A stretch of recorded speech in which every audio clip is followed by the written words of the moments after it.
Dear students, अपना nitric अम्ल वाला टॉपिक चल रहा था। अपनों ने नाइट्रिक अम्ल के बनाने की विधियां देख ली थी। उसके बाद में उसकी केमिकल प्रॉपर्टीज आती है, यानी अपने आप क्या पढ़ेंगे, नाइट्रिक अम्ल की रासायनिक अभिक्रियाएं पढ़ेंगे।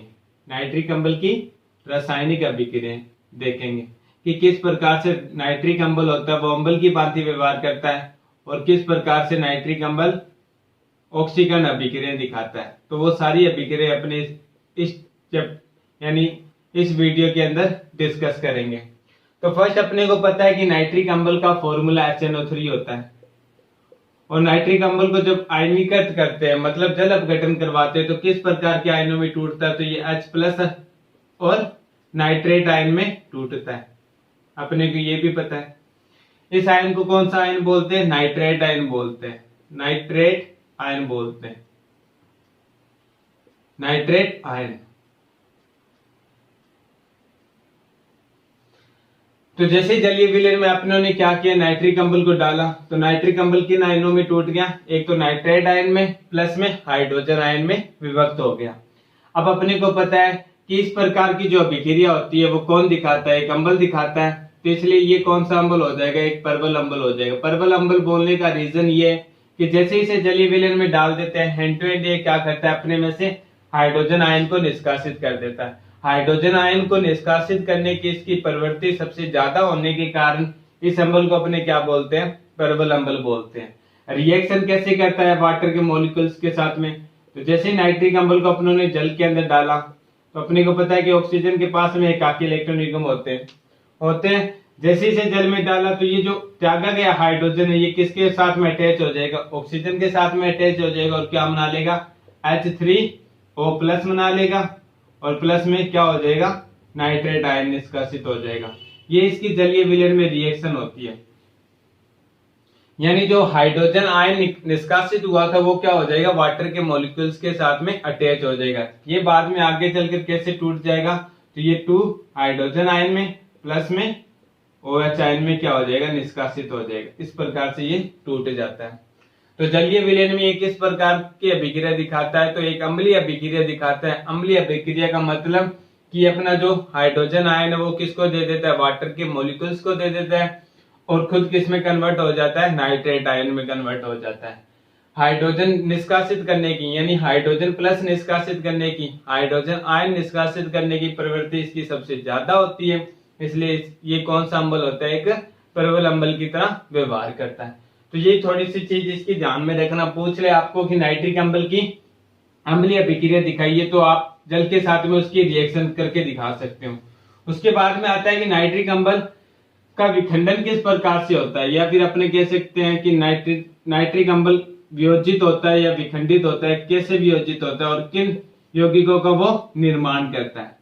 तो वियोजित या विखंडन करना है तो अपने को करना क्या होगा? बस नाइट्रिक अम्ल को गर्म करना होगा। जैसे ये नाइट्रिक अम्ल अपना प्रेजेंस है, इसको अगर क्या करेंगे, अपने गर्म करेंगे तो ये विघटित होकर या वियोजित होकर किस में कन्वर्ट हो जाता है? नाइट्रोजन डाइऑक्साइड में, जिसे नाइट्रोजन पेरोक्साइड भी बोल सकते हैं।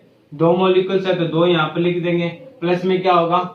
जल के एक अणु का निष्कासन कर देगा और प्लस में हाफ अणु ऑक्सीजन का निकाल देगा। ये क्या हो जाएगी? इसकी अभिक्रिया संतुलित हो जाएगी। अब ये चीज अपने को पढ़ने की क्या जरूरत है कि सर वियोजित होकर ये नाइट्रोजन पेरोक्साइड का निर्माण करता है या नाइट्रोजन डाइऑक्साइड का निर्माण करता है। तो फॉर एग्जांपल से आपको पूछ लिया जाए कि नाइट्रोजन पेरोक्साइड का बनना किस चीज को अंकित करता है, यानी किस चीज को दर्शाता है? तो नाइट्रोजन जैसे ही पेरोक्साइड बन जाता है तो जो नाइट्रिक अम्ल होता है उसका रंग कौन सा हो जाता है? पीला रंग हो जाता है। मान लो बहुत समय के लिए नाइट्रिक अम्ल क्या है? धूप के अंदर रखा हुआ है और अपने को ये नाइट्रिक अम्ल शुद्ध है, अपने को पता है, लेकिन बहुत समय तक ये धूप में रखे रहने के कारण ये वियोजित होकर अपने में से क्या कर देता है? नाइट्रोजन पेरोक्साइड निष्कासित कर देता है, जिसके कारण उसका रंग कौन सा हो जाता है? पीला हो जाता है। और शुद्ध होता है वो तो अपने को पता है कि रंगहीन होता है। और जैसे ये रंगहीन अपने को पीला दिखाई देने लग जाता है तो अपने को पता चल जाता है कि जो नाइट्रिक अम्ल अपन यूज कर रहे हैं वो नाइट्रिक अम्ल क्या है? अशुद्ध है, अर्थात ये वियोजित हो चुका है। बहुत समय तक प्रयोगशाला के अंदर पड़े रहने के कारण ये अपने आप ही क्या हो जाता है? वियोजित हो जाता है और वियोजित होकर क्या कर लेता है? नाइट्रोजन प्रोक्साइड का निर्माण कर लेता है, जिसके कारण जो शुद्ध नाइट्रिक अम्ल था वो किस में कन्वर्ट हो गया, अब अशुद्ध नाइट्रिक अम्ल में कन्वर्ट हो गया। वियोजित होने पर होता क्या है, तो नाइट्रिक अम्ल वियोजित होने पर नाइट्रोजन प्रोक्साइड का निर्माण करता है, जिसका रंग कौन सा होता है, पीले रंग का होता है। और अपने को पता है कि शुद्ध नाइट्रिक अम्ल होता है वो कौन सा होता है, रंगहीन होता है। तो इस प्रकार से जो नाइट्रिक अम्ल कई समय तक प्रयोगशाला में रहता है तो अपने आप ही क्या हो जाता है, अपने को पता है नाइट और डे में टेम्परेचर चेंज होता रहता है, जिसके कारण ये क्या हो जाता है, थोड़ी सी मात्रा में अपघटित हो जाता है। अपघटित होने पर नाइट्रोजन प्रोक्साइड का निर्माण कर लेता है। इसके कारण इसका रंग कौन सा दिखाई देने लग जाता है, पीला दिखाई देने लग जाता है, जिसके कारण जो शुद्ध नाइट्रिक अम्ल था वो अब क्या हो चुका है, अशुद्ध नाइट्रिक अम्ल में कन्वर्ट हो चुका है। ये एक उसके परीक्षण की विधि भी समझ सकते हो कि नाइट्रिक अम्ल शुद्ध है या अशुद्ध है, कैसे पता लगाओगे। तो अपने कह सकते हैं कि अगर बहुत लंबे समय तक नाइट्रिक अम्ल प्रेजेंट है और उसमें पीला रंग दिखाई देने लग जाता है तो वो नाइट्रिक अम्ल कौन सा होगा, अशुद्ध होगा। और ये रिएक्शन करके दिखा दोगे आप, ठीक है। तो ये नाइट्रिक अम्ल की दो सिंपल सी रिएक्शन थी। अब मेन रिएक्शन आती है नाइट्रिक अम्ल की ऑक्सीकरण अभिक्रिया। नाइट्रिक अम्ल की ऑक्सीकरण अभिक्रिया आती है, मतलब ये क्या कर लेता है, धातुओं को उनके नाइट्राइड में कन्वर्ट कर देता है, अधातुओं को उनके अम्ल में कन्वर्ट कर देता है। इस प्रकार की ये रिएक्शन दिखाता है, जिसे ऑक्सीकरण अभिक्रिया कहते हैं, ऑक्सीकरण अभिक्रिया।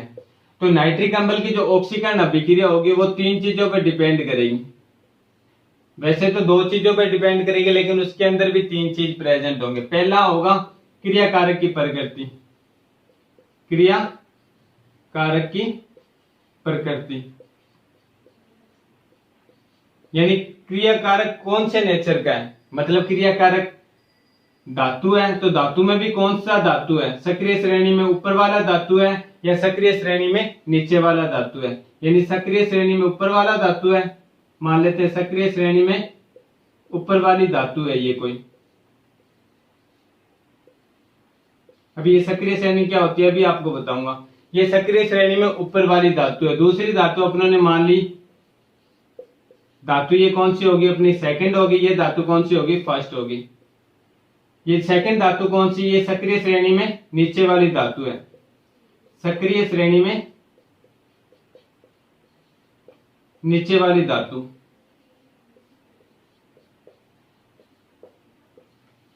और थर्ड अपनों ने कौन सी मान लिया, अधातु। मतलब क्रिया कारक कौन सा हो सकता है, इसकी प्रकृति पर भी नाइट्रिक अम्ल की ऑक्सीकरण अभिक्रिया डिपेंड करेगी।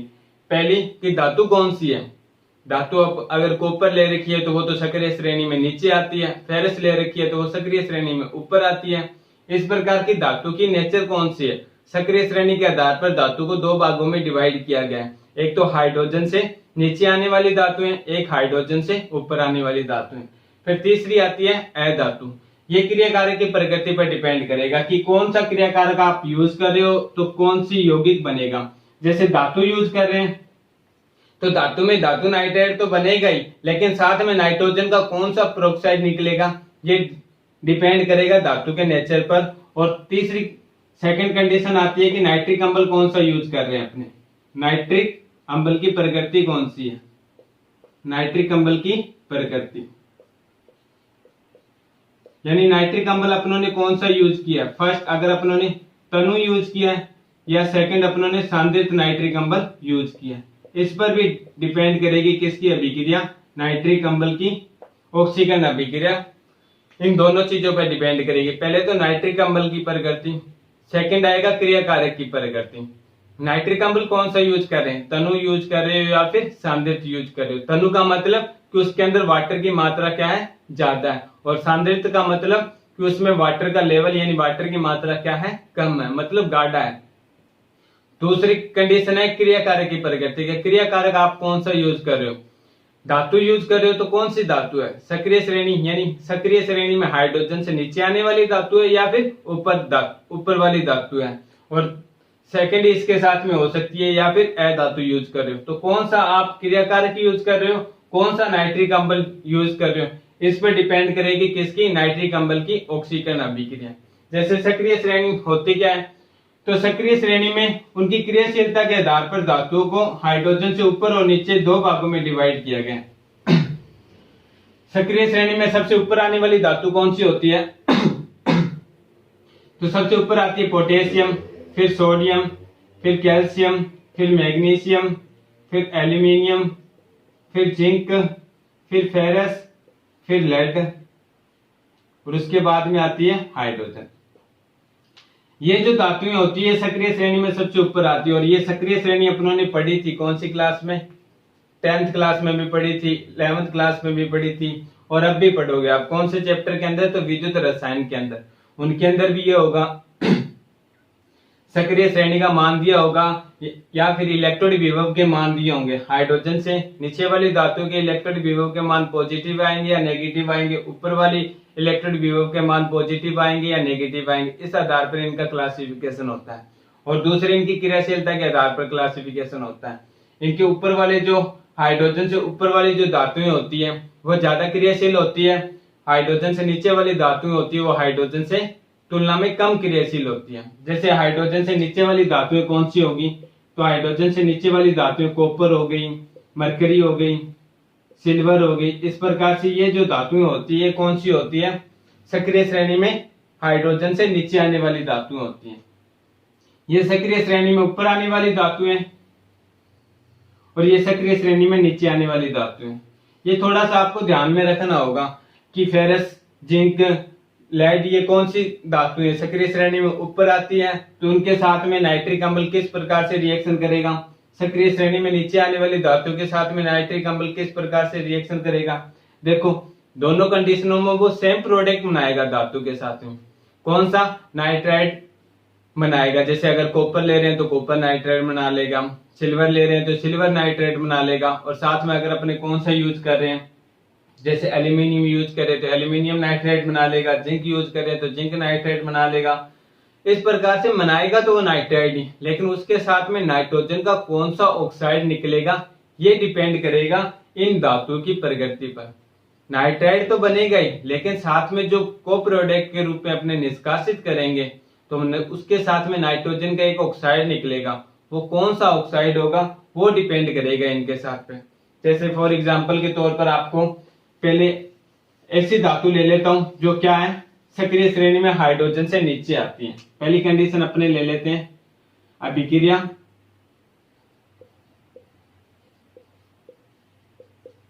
उन धातुओं से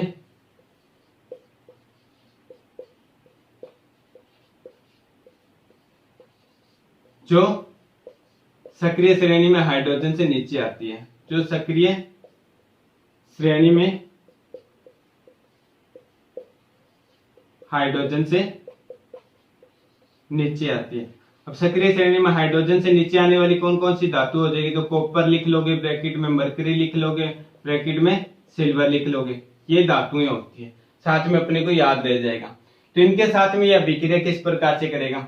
मान लो इनको मैंने एक स्मॉल लेटर मेटल से दिखा दिया कि मेटल ये कौन सी धातु है जो सक्रिय श्रेणी में नीचे आती है। इनकी रिएक्शन करवानी है किसके साथ में? मुझे नाइट्रिक अम्ल के साथ में, नाइट्रिक अम्ल के साथ में। अब ये नाइट्रिक अम्ल कौन सा यूज कर रहा हूं तो ये डिपेंड करेगा। मैं यहाँ पर तनु नाइट्रिक अम्ल लिख देता हूँ कि जो नाइट्रिक अम्ल मैं यूज कर रहा हूँ वो क्या है, उसके अंदर जल की मात्रा ज्यादा है। ये तनुकृत किया हुआ नाइट्रिक अम्ल है।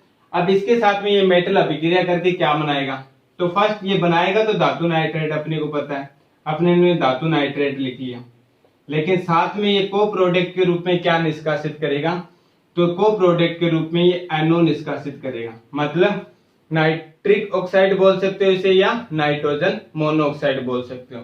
इसका निष्कासित करेगा और क्या निकालेगा? वाटर का मॉलिक्यूल्स। अपनों ने सेम मेटल्स रखी, मतलब सक्रिय श्रेणी में हाइड्रोजन से नीचे आने वाली। और नाइट्रिक अम्ल अपनों ने क्या कर दिया? अब चेंज कर दिया। नाइट्रिक अम्ल अपनों ने क्या कर लिया? यहाँ पर सांद्रित नाइट्रिक अम्ल यूज करने लगे। कौन सा नाइट्रिक अम्ल यूज करने लगे? तो सांद्रित नाइट्रिक अम्ल यूज करने लगे। सांद्रित नाइट्रिक अम्ल यूज करेंगे तो धातु नाइट्रेट तो अपना बनना ही है, वो अपनों ने बना के दिखा दिया। धातु नाइट्रेट अपनों ने वैसा का वैसा लिख दिया। लेकिन अब यहाँ पर नाइट्रोजन का कौन सा प्रोक्साइड निकलेगा? सॉरी, कौन सा ऑक्साइड निकलेगा? तो नाइट्रोजन प्रोक्साइड निकलेगा, जिसे नाइट्रोजन डाइऑक्साइड भी कह सकते हो। और प्लस में क्या निकलेगा? वाटर का मॉलिक्यूल्स निकलेगा। तो मेनली जो चेंजिंग आता है अभिक्रिया के अंदर, वो चेंजिंग कहां पर आता है? कि मेटल अपनों ने सेम रख ली, हाइड्रोजन से नीचे आने वाली, लेकिन अपनों ने क्या किया, अब नाइट्रिक अम्ल की प्रकृति चेंज कर दी। एक बार अपनों ने तनुकृत ले लिया, दूसरी बार अपनों ने सांद्रित ले लिया। जब अपनों ने तनुकृत नाइट्रिक अम्ल यूज किया तो उस कंडीशन में धातु नाइट्रेट तो दोनों में बन रहा है, हमेशा सब में बनेगा धातु के साथ रिएक्शन, लेकिन यहाँ पर नाइट्रोजन के ऑक्साइड चेंज हो रहे हैं। जब अपने तनु नाइट्रिक अम्ल यूज कर रहे हैं तो कौन सा नाइट्रिक ऑक्साइड मिल रहा है अपने को, नाइट्रोजन का ऑक्साइड, और जब अपने कौन सा यूज कर रहे हैं, सांद्रित यूज कर रहे हैं, तो कौन सा मिल रहा है अपने को, नाइट्रोजन डाइऑक्साइड बोल सकते हो जिसे, या फिर नाइट्रोजन प्रोक्साइड कह सकते हो, ये मिलता है। तो ये थोड़ी सी चीज अपने को ध्यान में रखनी है, ठीक है। तो अब रिएक्शन अपने करके देखते हैं। फॉर एग्जांपल कॉपर के साथ में रिएक्शन करवाते हैं, इसकी कॉपर के साथ में रिएक्शन करवाते हैं तो किस प्रकार से ये रिएक्शन करेगा, और मेनली अपने को ये भी ध्यान रखना है कि अभिक्रिया को संतुलित करना होगा। जैसे अपनों ने कॉपर के साथ में रिएक्शन करवाई, अम्ल कौन सा लिया अपनों ने नाइट्रिक अम्ल यूज किया। कौन सा अम्ल यूज कर रहे हो, तो ब्रैकेट में लिखेंगे कि तनु नाइट्रिक अम्ल यूज कर रहे हैं अपने। इसके साथ में रिएक्शन करवाई, अपने को पता है कि ये बनाएगा क्या, कॉपर नाइट्राइड इसने निर्माण कर लिया, कॉपर नाइट्राइड का बना के दिखा दिया। और उसके बाद में अपने को पता है कि तनु नाइट्रिक अम्ल की अभिक्रिया करवाते हैं किसके साथ में, ऐसी धातु के साथ में जो क्या आती है, हाइड्रोजन सक्रिय श्रेणी में हाइड्रोजन से नीचे आती हो। तो अपने को पता है कि इसके अंदर नाइट्रोजन का कौन सा ऑक्साइड निकलेगा, नाइट्रोजन मोनोऑक्साइड, इसे नाइट्रिक ऑक्साइड भी कह सकते हैं, निष्कासित हो जाएगा, प्लस में वाटर का मॉलिक्यूल्स निष्कासित हो जाएगा। ये अपनों ने अभिक्रिया को लिख के दिखा दिया, लेकिन ये अभिक्रिया संतुलित नहीं है, और वो अभिक्रिया उस टाइम संतुलित ही मांगता है। अभिक्रिया आपको बोल देता है कि क्या होता है जब कॉपर तनु नाइट्रिक अम्ल के साथ में अभिक्रिया करता है, क्या होता है जब कॉपर सांद्रित नाइट्रिक अम्ल के साथ में अभिक्रिया करता है। तो कॉपर है कौन सी धातु, ये माइंड में आ जाएगी अपने आप ही कि कॉपर, सिल्वर और एची, ये तीनों धातुएं कौन सी है, सक्रिय श्रेणी में नीचे आती हैं, और ये नाइट्राइड तो बनाएंगी, लेकिन साथ में अगर तनु यूज कर रहे हैं तो नाइट्रोजन मोनोऑक्साइड निकालेंगे, अगर सांद्रित यूज कर रहे हैं तो नाइट्रोजन पेरोक्साइड निकालेंगे। ये अपने को पता चल जाएगा।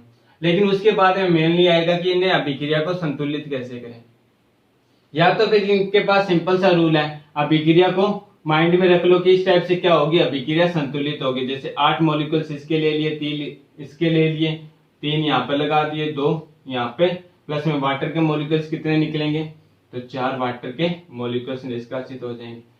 चेक करेंगे कि अभिक्रिया संतुलित है क्या, तो यहाँ पर ऑक्सीजन कितने हैं, ऑक्सीजन की संख्या काउंट कर लेना बस, अपने आप अभिक्रिया संतुलित हो जाएगी। 24 है, इधर देखते हैं तो 18 हो जाएंगे, 18 और 2 10, 18 और 2 20 और 4 24, अभिक्रिया संतुलित हो रही है।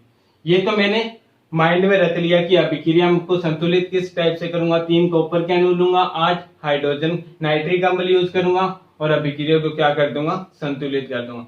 अगर वहां पर ये याद ना आए कि सर हमने याद किया था कि 8 लेंगे, 3 लेंगे, अभिक्रिया संतुलित ना हो, तो वहां पर सिंपल सा फॉर्मूला रफ कॉपी में लिख के देख लेना। जैसे नाइट्रिक अम्ल अपनों ने यूज किया है, तनु नाइट्रिक अम्ल यूज किया है, और अभिक्रिया किसके साथ में करवा रहे हैं, कॉपर के साथ में करवा रहे हैं। अपने को पता है कि बनेगा क्या, कॉपर नाइट्राइड बनेगा। ये अपनों ने कॉपर नाइट्राइड बना दिया, कॉपर नाइट्राइड बन गया, साथ में 2 हाइड्रोजन निष्कासित हो जाएंगे। ये अपनों ने एक रिएक्शन लिख ली। अब अपने को पता है कि तनु नाइट्रिक अम्ल है और कॉपर है, तो अपने को पता है कि नाइट्रिक अम्ल के साथ में कॉपर अभिक्रिया करके किसका निष्कासित करता है, तो नाइट्रोजन ऑक्साइड का निष्कासित करता है, प्लस में वाटर के मॉलिक्यूल्स निष्कासित करता है, यही करता है। ये अपनों ने लिख लिया। अगले स्टेप के अंदर अभिक्रिया को संतुलित करना है अपने को। अब यहाँ पर चेक करेंगे कि ये संतुलित हो रहा है, इसे संतुलित करेंगे ना, अपने आप संतुलित हो जाएगा। यहाँ पर कितने हैं, 6 ऑक्सीजन है, यहाँ पर 2 और 2 4 ऑक्सीजन है। मतलब अगर मैं यहाँ पर क्या कर दूं, यहाँ पर इसकी संख्या बढ़ा दूं, कितने कर दूं, यहाँ पर 4 कर दूं, तो 4 ऑक्सीजन कंप्लीट, 6 कंप्लीट हो रहे हैं। अब यहाँ पर 4 किए तो मतलब यहाँ पर मुझे क्या करने होंगे, 6 करने होंगे, तभी होंगे क्योंकि 6 और 2 8, और यहाँ पर 6 किए तो मतलब 3 गुना कर दिया मैंने किसके, 2 के, तो यहाँ पर क्या कर दूंगा, 3 से मल्टीप्लाई कर दूंगा। 3 से मल्टीप्लाई किया, यहाँ पर 3, यहाँ पर 6, यहाँ पर 3, यहाँ पर 6, ये अभिक्रिया अपनी क्या होगी, संतुलित होगी। अब अभिक्रिया को संतुलित रूप लिख देंगे, 3 कॉपर है, 6 और 2 कितने हैं, 8 नाइट्रिक अम्ल है। कौन सा नाइट्रिक अम्ल है, तो ब्रैकेट में लिख देंगे तनु नाइट्रिक अम्ल है। प्लस में बना क्या है, 3 कॉपर नाइट्रेट प्लस में साथ में 2 NO2 NO और प्लस में 4 मॉलिक्यूल्स वाटर के। यह अभिक्रिया अपनों ने संतुलित कर ली, इसी वजह से ये क्या हो रही है, संतुलित हो रही है। यही मैंने यहाँ से फॉर्मूला यानी यहाँ से अभिक्रिया को क्या किया, पहले संतुलित किया, उसके बाद में अपनों ने यहाँ पर मेनली रिएक्शन में लिख दिया कि यह अभिक्रिया क्या होगी, इस टाइप से संतुलित होगी। इसी प्रकार से आप सिल्वर हो गई, मरकरी होगी, उसकी अभिक्रिया करके चेक कर लेना। यहाँ पर पहले अपने डायरेक्ट सिल्वर नाइट्रेट का निर्माण कर लेंगे, उसके बाद में जितने हाइड्रोजन निकले उतने दिखा देंगे। फिर उसको क्या करेंगे, अपने को पता है कि तनु नाइट्रिक अम्ल यूज कर रहे हैं, और तनु नाइट्रिक अम्ल की जब किनके साथ में, ऐसे धातु के साथ में अभिक्रिया करवा रहे हैं जो हाइड्रोजन श्रेणी से नीचे आते हैं, तो वो क्या निर्माण करेंगे, नाइट्रिक ऑक्साइड का निर्माण करेंगे। नाइट्रिक ऑक्साइड दिखा देंगे, जल का मॉलिक्यूल्स दिखा देंगे। इसको संतुलित करेंगे तो हाइड्रोजन की संख्या में अगर बढ़ोतरी हो रही है तो वहां पर मल्टीप्लाई कर देंगे कि इतने हाइड्रोजन से अपने को और चाहिए, वो इसके साथ में ऐड कर देंगे, अभिक्रिया क्या हो जाएगी, संतुलित हो जाएगी। जैसे सेकंड रिएक्शन आती है अपनी, सेकंड रिएक्शन कौन सी अपनी, कॉपर की रिएक्शन करवा रहे हैं सेम ही, किसके साथ में, नाइट्रिक अम्ल के साथ में। ये अपनों ने नाइट्रिक अम्ल लिख लिया, लेकिन अब अपनों ने नाइट्रिक अम्ल कौन सा यूज किया है, तो अब अपने नाइट्रिक अम्ल यूज कर रहे हैं सांद्रित नाइट्रिक अम्ल। तो सांद्रित नाइट्रिक अम्ल यूज करते हैं, अपने को पता है कि कॉपर नाइट्रेट तो बनेगा ही, अपनों ने कॉपर नाइट्रेट लिख के दिखा दिया। प्लस में क्या निकलेगा, यहाँ पर अब नाइट्रोजन मोनोऑक्साइड नहीं निकलकर नाइट्रोजन पेरोक्साइड निकलेगा, ये अपनों ने नाइट्रोजन पेरोक्साइड लिख दिया। प्लस में वाटर के मॉलिक्यूल्स दिखा दिए। अब इस अभिक्रिया को कैसे संतुलित करें, तो सेम वही कंडीशन, कॉपर की अभिक्रिया किसके साथ में, नाइट्रिक अम्ल के साथ में अभिक्रिया करवाएंगे, बनाएंगे क्या, कॉपर नाइट्रेट बन गया अपना, और प्लस में यहां से 2 हाइड्रोजन रह गए, वो 2 हाइड्रोजन यहाँ पर लिख दिए। फिर अपने को पता है कि जो नाइट्रिक अम्ल यूज कर रहे हैं वो कौन सा नाइट्रिक अम्ल है, सांद्रित नाइट्रिक अम्ल है, और अपने को पता है सांद्रित नाइट्रिक अम्ल के साथ में ऐसी धातुएं जो सक्रिय श्रेणी में नीचे आती है वो किसका निर्माण करती है, नाइट्रिक ऑक्साइड का निर्माण करती है, नाइट्रोजन डाइऑक्साइड का निर्माण करती है, वो लिख दिया अपनों ने, और वाटर का मॉलिक्यूल्स लिख दिया। अब अभिक्रिया को संतुलित करना अपने को, यहाँ पर 2 लिखूंगा, सॉरी यहाँ पर 2 इसके साथ में लिखूंगा और 2 इसके साथ में कंप्लीट हो जाएंगे, क्योंकि 2 हमेशा इसको क्या रखना है, 2 से स्टार्ट करना है। तो अब यहाँ पर चेक करता हूँ कि अभिक्रिया संतुलित हो रही है क्या, 6 ऑक्सीजन, इधर 2 4 ऑक्सीजन, 2 4 ऑक्सीजन, मतलब अभिक्रिया संतुलित हो रही है। डायरेक्ट अपने को करना क्या है, 2 और ऐड करनी है इसके साथ में, 2 4 हो जाएंगे। तो यहाँ पर 4 नाइट्रिक अम्ल, उसके बाद में 2 ये आ जाएंगे, उसके बाद 4 वाटर के मॉलिक्यूल्स, ये अभिक्रिया अपनी क्या होगी, संतुलित हो। बस इसी टाइप का आपको क्या ध्यान में रखना है, अभिक्रिया को संतुलित करना है, या फिर माइंड में डायरेक्ट याद रख लेना, 3 कॉपर के अणु लेने हैं, 3 कॉपर लेनी है, साथ में 8 मॉलिक्यूल्स किसके लेने हैं, नाइट्रिक अम्ल के लेने हैं, और फिर अभिक्रिया को संतुलित करना है। या फिर न हो तो वैसे ट्रिक से अपने क्या कर सकते हैं, इनको संतुलित करके दिखा सकते हैं। तो ये कौन सी धातुएं थी, ये ऐसी धातुएं थी जिनके साथ में अभिक्रिया करके सांद्रित नाइट्रिक अम्ल किसका निर्माण करता है, नाइट्रोजन डाइऑक्साइड का, जिसे नाइट्रोजन पेरोक्साइड कहते हैं, और तनु नाइट्रिक अम्ल के साथ में किसका निर्माण करता है, तो नाइट्रोजन ऑक्साइड का, जिसे नाइट्रिक ऑक्साइड कहते हैं। ठीक है, ये थोड़ा सा ध्यान में रखना। अब सेकंड आती है अपनी उन धातुओं की बात करते हैं। इसके अब आप खुद करके देखोगे, सिल्वर के साथ में, सॉरी मरकरी के साथ में, Hg के साथ में अभिक्रिया करवाओगे, Hg नाइट्रेट बना दोगे, प्लस में NO2 बन जाएगा। अगर आप यूज कौन सा कर रहे हो, सांद्रित यूज कर रहे हो, वाटर का मॉलिक्यूल। बस मेनली अपने को ध्यान क्या रखना है कि अभिक्रिया संतुलित कितनी होगी, कैसे होगी, वो ध्यान में रखना है। सेकंड कौन सी आती है अपनी, उन धातुओं के साथ में अभिक्रिया जो क्या होती है, हाइड्रोजन सक्रिय श्रेणी में हाइड्रोजन से ऊपर आती है, सक्रिय श्रेणी में हाइड्रोजन से ऊपर आने वाली धातु। हाइड्रोजन से ऊपर आने वाली धातुएं कौन सी होती है, तो फेरस होती है, Pb होती है, Zn होती है, एल्यूमिनियम होती है। ये सारी धातुएं कौन सी होती है, सक्रिय श्रेणी में ऊपर आती है। अपने को ये पता है। अब इनके साथ में अभिक्रिया कैसे करेगा, जैसे मेटल ले लिया अपनों ने, साथ में नाइट्रिक अम्ल, कौन सा नाइट्रिक अम्ल, तो ब्रैकेट में लिखेंगे कि ये नाइट्रिक अम्ल अपने यूज कर रहे हैं। नाइट्रिक अम्ल कौन सा है, तो यहाँ पर लिख दिया ब्रैकेट में कि ये नाइट्रिक अम्ल तनु है। तो तनु नाइट्रिक अम्ल के साथ में अभिक्रिया करके क्या करेगा, भी धातु नाइट्राइड का निर्माण करेगा, वो अपनों ने लिख दिया। धातु नाइट्राइड बन गया अपना।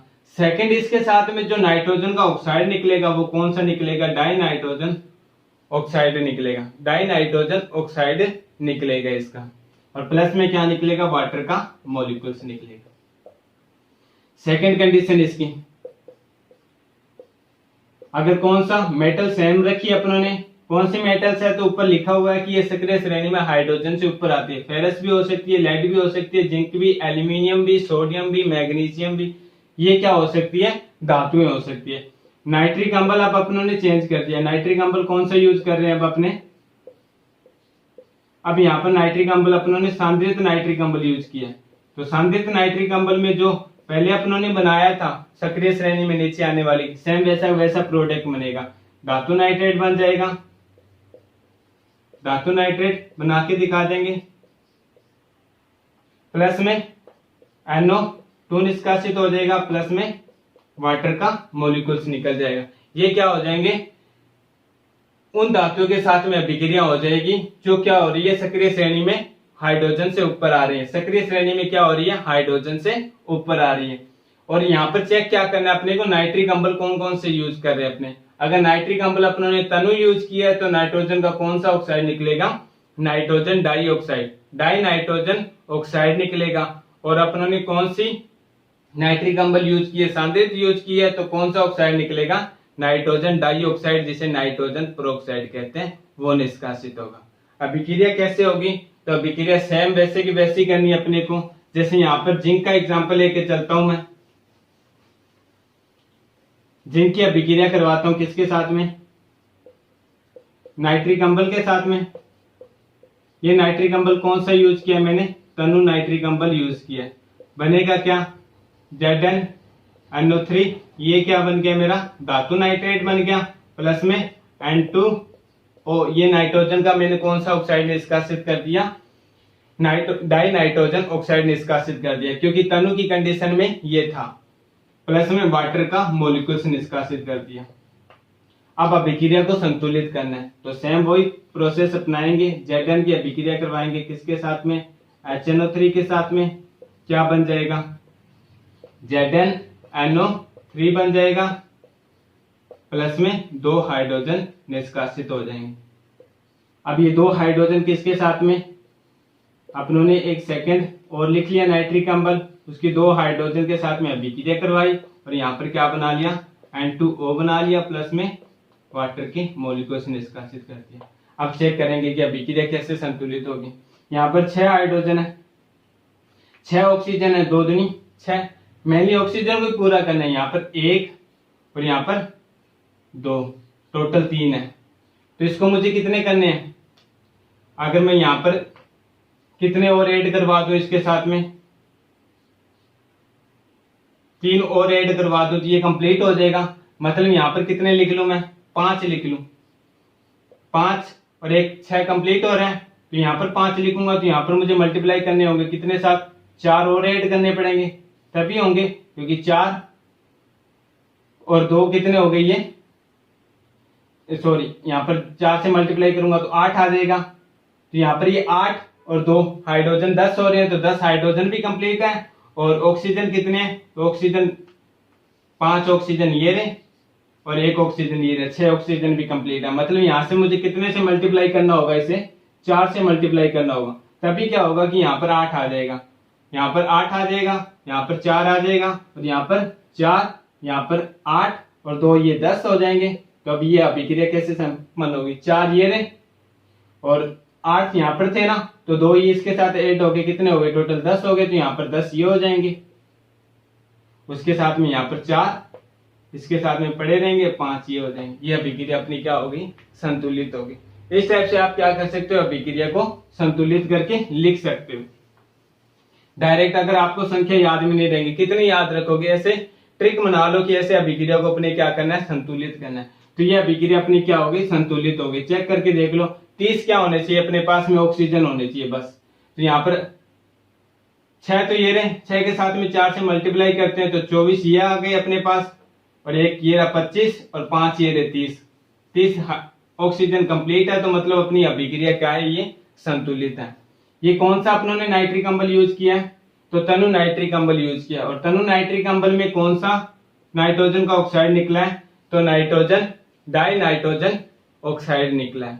अब अगर अपने सेम ही कंडीशन चेंज कर देते हैं, Zn की अभिक्रिया करवाते हैं किसके साथ में, नाइट्रिक अम्ल के साथ में। अब अम्ल कौन सा यूज कर रहे हैं, अपने सांद्रित कर रहे हैं। तो सेम जो अपनों ने नीचे वाली कॉपर की दान यानी जो नीचे थी हाइड्रोजन श्रेणी से कॉपर की, जैसे कॉपर की रिएक्शन करके दिखवाई थी अपनों ने सांद्रित नाइट्रिक अम्ल के साथ में, वैसा का वैसा प्रोडक्ट बनाना है इसके अंदर। Zn NO3 2 प्लस में NO2 मतलब नाइट्रोजन पेरोक्साइड निष्कासित हो गए यहाँ पर, और प्लस में क्या हो गया, वाटर के मॉलिक्यूल्स निष्कासित हो जाए। तो ये अभिक्रिया भी अपने को संतुलित करेंगे तो उस वजह से कर लेंगे, करके देख लेना उसी वजह से। तो ये अभिक्रिया वैसे ही संतुलित हो जा रही है। 6 ऑक्सीजन ये रहे, एक ये रहा, कितने 7 हो गए, उसके साथ में ऑक्सीजन हाइड्रोजन कितने आ जाएंगे, 2 हाइड्रोजन आ जाएंगे। अभिक्रिया क्या होगी, अपनी संतुलित होगी, क्योंकि 6 और 2 10 8 8 और 2 12, और इधर भी क्या है अपने पास 12 ऑक्सीजन है। बस ऑक्सीजन की संख्या ही अपने को क्या करनी है, कंप्लीट करनी है। तो इस प्रकार से क्या होगा कि जो सक्रिय श्रेणी में ऊपर आती है हाइड्रोजन से, उसके साथ में नाइट्रिक अम्ल अभिक्रिया करके क्या करेगा, अगर तनु नाइट्रिक अम्ल यूज कर रहे हैं तो डाई नाइट्रोजन ऑक्साइड को प्रोडक्ट के रूप में निकालेगा। अगर सांद्रित यूज कर रहे हैं तो सेम का सेम, जैसे अपनों ने हाइड्रोजन के नीचे आने वाली धातुओं में देखा था, वैसी वैसी रिएक्शन करेगा और वैसा वैसा को प्रोडक्ट मतलब नाइट्रोजन पेरोक्साइड निष्कासित करेगा। ये तो इनकी धातुओं के साथ में अभिक्रिया थी। तो 2 धातुएं होती है वो अपने को माइंड में रखना है, नीचे आने वाली और ऊपर आने वाली। जैसे आप अब फेरस की, लेड की और एल्यूमिनियम की, इनके साथ में अभिक्रिया करा के देखोगे, ठीक है। उसके बाद में आती है अधातुओं के साथ अभिक्रिया। अधातुओं के साथ में अभिक्रिया, तो अधातुओं में अपने को ध्यान क्या रखना है कि अधातुओं में हमेशा क्या बनाएंगे, अम्ल का निर्माण करेंगे। जैसे अगर कार्बन यूज कर रहे हैं तो कार्बनिक अम्ल बना लेगा, कार्बनिक अम्ल बना लेगा। अगर आपने आयोडीन यूज कर रहे हैं तो क्या बना लेगा, आयोडिक अम्ल बना लेगा, आयोडिक अम्ल बना लेगा। फास्फोरस यूज कर रहे हैं तो किसका निर्माण कर लेगा, फास्फोरिक अम्ल बना लेगा। इसी प्रकार से अम्लों का निर्माण करेगा। जैसे सल्फर यूज कर रहे हैं तो सल्फ्यूरिक अम्ल बना लेगा। ये सारी क्या होती है अपने को पता है, सल्फ्यूरिक अम्ल का निर्माण कर लेगा।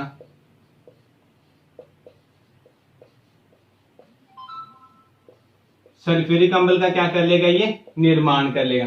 कार्बन के साथ में अभिक्रिया करवाएंगे, आयोडीन के साथ, सल्फर के साथ, फास्फोरस के साथ, सिलिकॉन के साथ। इस प्रकार से किसी भी अधातु के साथ में अभिक्रिया करवाएंगे तो ये अम्ल का निर्माण करेगा। और को प्रोडक्ट के रूप में किसका निष्कासित करेगा, तो नाइट्रोजन पेरोक्साइड का निष्कासन करेगा।